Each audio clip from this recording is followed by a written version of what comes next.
Hi, அஸ்ஸலாமு அலைக்கும் friends. காரசாரமான மீன் தொக்கு பார்க்கலாமா? வாங்க. பேச்சுலருக்கு சமையல்னால் யார் கஷ்டம்னு சொன்னேன். இன்றைக்கி ஈஸியாக பார்க்கலாம் வாங்க.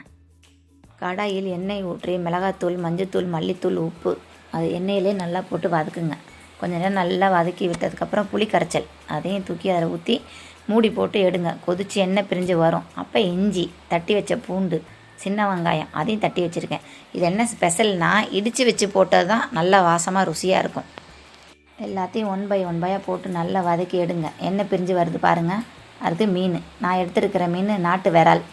அடுப்பை சிம்மில் வைங்க. வச்சுட்டு அழகாக 2 சைடும் வருது பாருங்கள், பிரட்டி விடுங்க. எண்ணெய் பிரிஞ்சு வரும்.